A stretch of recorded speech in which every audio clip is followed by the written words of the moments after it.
সূরা হুজুরাতটা আমাদের দরকার। হুজুরাতের মধ্যে 10টা শিক্ষা আছে। সূরা হুজুরাতের মধ্যে কয়টা শিক্ষা আছে?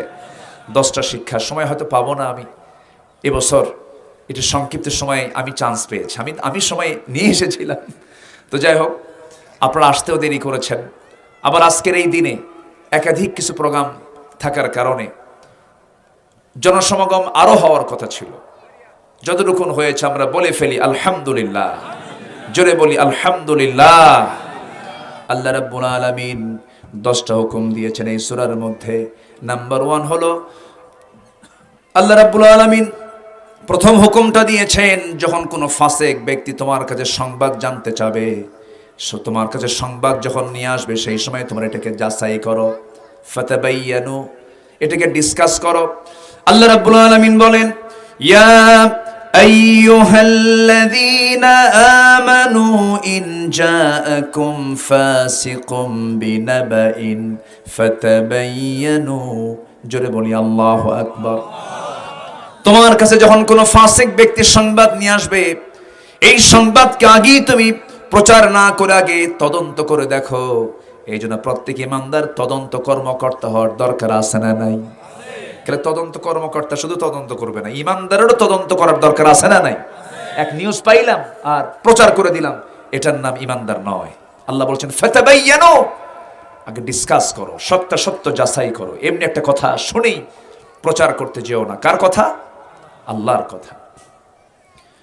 নাম্বার 2 হলো, যদি দুই মুসলমানের মধ্যে যদি বিভাজন সৃষ্টি হয়ে যায়, ওয়া ইন তাইফাতানি মিনাল মুমিনিনা ইকতাতালু ফাসলিহু বাইনাহুমা, যদি দুই মুসলমানের মধ্যে যদি গ্রুপিং হয়ে যায়, সমস্যা হয়ে যায়, দুটা গ্রুপ হয়ে গেছে, সেই সময় তোমার দায়িত্ব হলো ফাসলিহু বাইনাহুমা, এদের মাঝে গন্ডগোল সৃষ্টি না করে এদের মাঝে গন্ডগোলটা মিটায়া ভ্রাতৃত্ব তৈরি করে দাও।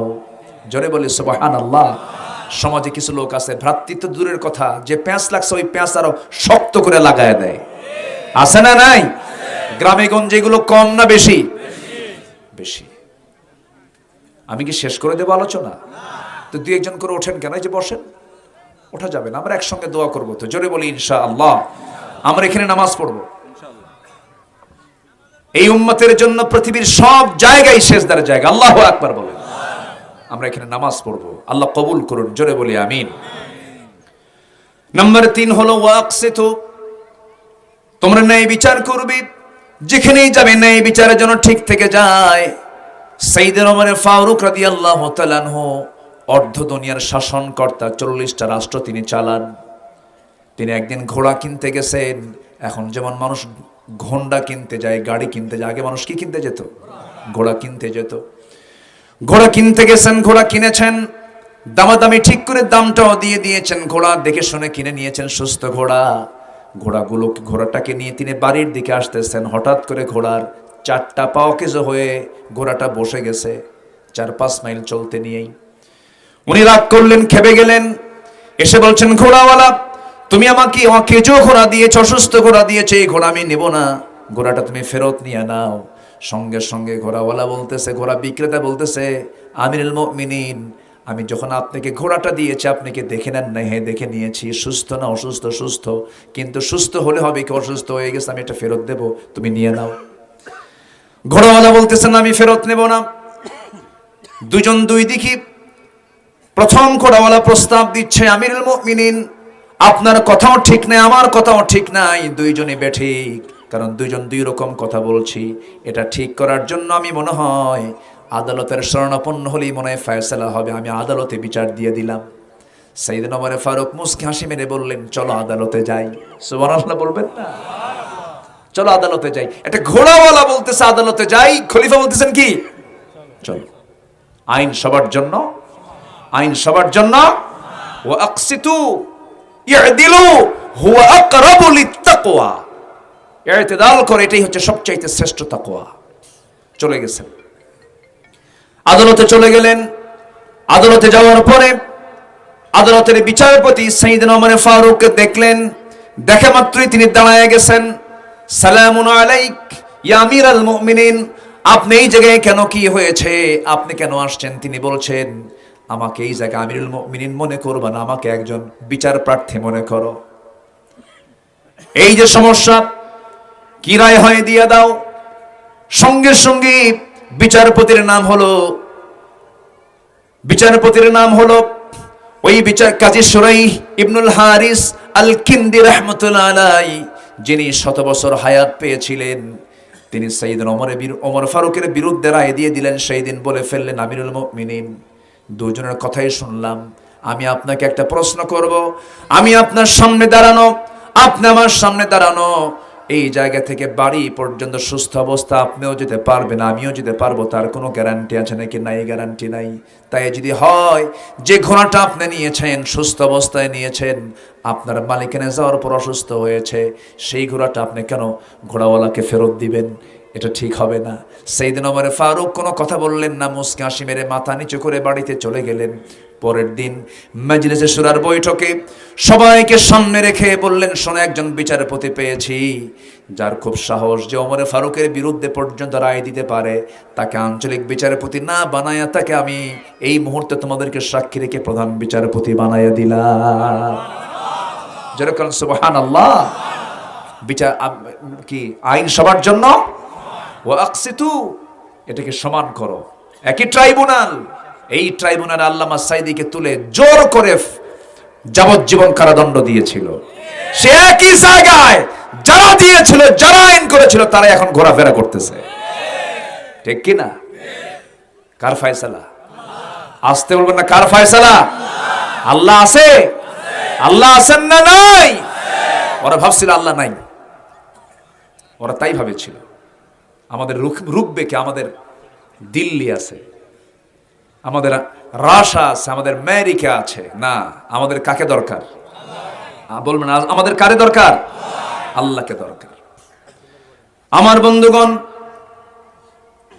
নাম্বার 4 হলো লা ইয়াসখার, কাউকে উপহাস করা যাবে না, হেয় প্রতিপন্ন করা যাবে না, কোন আদম সন্তানকে হেয় করে কথা বলা যাবে না।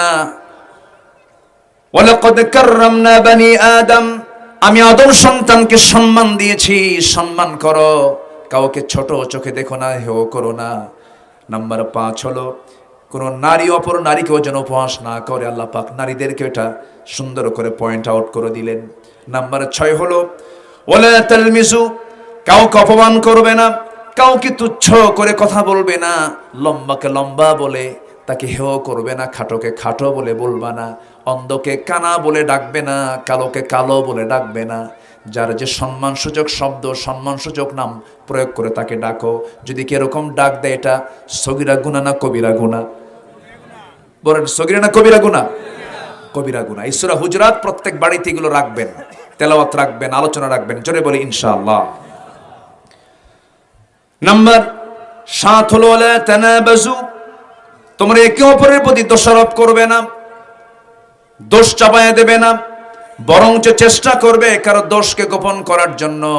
মান সাতারা মুসলিমান সাতারাহুল্লাহু ইয়াওমাল কিয়ামা, যে ব্যক্তি কোনো মুসলমানের ব্যক্তিগত দোষকে গোপন রাখবে, আল্লাহ তাআলা তার দোষকে কিয়ামতের দিন গোপন রাখবেন। জোরে বলি সুবহানাল্লাহ। নাম্বার 8 হলো ইজতানিবু কাসীরাম মিনাজ যন্নি, তোমরা কাউকে সন্দেহ করে কারোর প্রতি নেগেটিভ সেন্স নিয়ে আসবে না, সন্দেহ প্রবণ করে তার কারোর প্রতি নেগেটিভ ধারণা নিয়ে আসবে না, ইয়াকুম কুধারণা পোষণ করবে না। বরং এই কুধারণা পোষণটাই আল্লাহ রাব্বুল আলামিন বলছেন, ইন্না বা'দায যন্নি ইসমুন, সবচাইতে বড় পাপ এটা। হয়তো আপনি কোনো মানুষকে দেখতেছেন, একজন মহিলার সঙ্গে তিনি কথা বলছেন, হয়তো সেই মহিলাটা তার মেয়ে হতে পারে, তার বউ হতে পারে, কিন্তু আপনি এই দৃশ্য দেখে আপনি কুধারণা পোষণ করছেন। এটা সবচাইতে বড় মিথ্যা। সবচাইতে বড় কি? মিথ্যা। কে বলছেন এগুলো? কে বলছেন? আল্লাহ বলছেন। ওয়ালা তাজাসসু, নাম্বার 9, একে অপরের গোপনীয় বিষয় গুপ্তচর বৃত্তি করবে না। রাসূল বলেছেন, যদি কেউ কারো জানালায় লুকায়া যদি উকি মারে, রাসূল বলেছেন তার চোখ কানা করে দাও। তার চোখ কি করে দাও? কানা করে দাও। ইসলাম কত সুন্দর ফয়সালাগুলো দিয়েছে। এই সমস্ত সমস্যাগুলো আমাদের সমাজে আছে না নাই বলেন তো? আসতে বলবেন না, আছে না নাই? আচ্ছা। নাম্বার 10 হলো ওয়ালা ইয়াগতাব বা'দুকুম বা'দা, একে অপরকে তোমরা গীবত করতে যেও না, গীবতটা হলো কারো সত্য জিনিস কিন্তু তার কাছে অপ্রিয়, ওই কথা আপনি তার সামনে বললে সে মন খারাপ করবে। কারো সত্য কিছুকে তার আড়ালে অন্য কাউকে আপনি বলতে গেছেন, এই পাপের গুনাহ হলো। সেজন্য মরা ভাইয়ের গোশত যেন খেলো, মারাত্মক গুনাহ। এই সমস্ত গুনাহগুলো 10টা যে গুনার কথা বললাম, ছোট গুনাহ না বড় গুনাহ? আসতে বলেন, ছোট গুনাহ না বড় গুনাহ? বড় গুনাহ। এবং এই সূরার ভিতরে আল্লাহ রাব্বুল আলামিন শেষ দিকে এসে আল্লাহ রাব্বুল আলামিন প্রথম দিক থেকে শুরু করেছেন, সেটা হলো ভ্রাতৃত্বের বন্ধন তৈরি করবে। এগুলো ভ্রাতৃত্বের বন্ধনের সম্পূর্ণ খেলাফ কাজ। ভ্রাতৃত্ব তৈরি করবে তোমরা। আল্লাহ রাব্বুল আলামিন শুরুতেই আল্লাহ রাব্বুল আলামিন বান্দাকে ডাক দিয়ে বলছেন, ইন্নামাল মুমিনুনা ইখওয়াতুন ফাসলিহু বাইনা আখাওয়াইকুম ওয়াত্তাকুল্লাহা লাআল্লাকুম তুরহামুন। জোরে বলুন আল্লাহু আকবার। মুমিনরা হলো পরস্পরের শত্রু না ভাই? আজকে আমরা কি হয়ে আছি? ভাই হয়ে আছি। ভাই হলে এরকম অবস্থা হয়? মুমিনরা হবে পরস্পর ভাইয়ের মতো, তারা ভ্রাতৃত্বের বন্ধনে আবদ্ধ হবে। সাহাবে কেরামদের ইতিহাসগুলো সবাই কম বেশি জানেন। তাদের স্বপ্ন পর্যন্ত এক হয়ে যেত। তাদের ভ্রাতৃত্ব এত গভীর ছিল যে স্বপ্ন পর্যন্ত এক হয়ে যেত। নবীজির ইন্তেকাল হয়েছে, ইন্তেকালের মাত্র 2 বছর পরে 3য় বছরে সাইয়েদনা আলী রাতের বেলা ঘুমাতে গেছেন, স্বপ্নের মধ্যে দেখেন বিশ্বনবী তার দরজায় হাজির হয়ে গেছেন। যে রাসূলকে স্বপ্নে দেখে সে কি মিথ্যা দেখে না সত্য দেখে? সত্য দেখে। শয়তান এই সুরত ধারণ করতে পারে না। সাইয়েদনা আলী স্বপ্নের মধ্যে দেখেন আমার নবীজি দরজায় হাজির। সালাম দিয়ে বলছে, আলী বহুদিন যাবত দেখা হয় না, তোমাকে দেখতে আসলাম। শিওরে বসলেন। অনেকগুলো খেজুর থেকে, টোপলা থেকে একটা খেজুর বের করে 3টা আঙ্গুলে সাইয়েদনা আলীকে আমার নবীজি মুখের মধ্যে তুলে দিয়ে বলেন, আলী তুমি খাও। তিনি মুখের মধ্যে খেজুরটা স্বপ্নের মধ্যে নিলেন, খাওয়া শুরু করেছেন। অর্ধেক খেতে না খেতেই তার ঘুমটা ভেঙে গেছে। ঘুম থেকে জাগা পেয়ে দেখেন তার জিহ্বার ভিতরে তাজা খেজুরের স্বাদ ফুটে উঠেছে। চোখে পানি চলে আসলো তার। তাহাজ্জুদ আদায় করলেন, ফজর নামাজ পড়ার জন্য মসজিদে চলে গেলেন।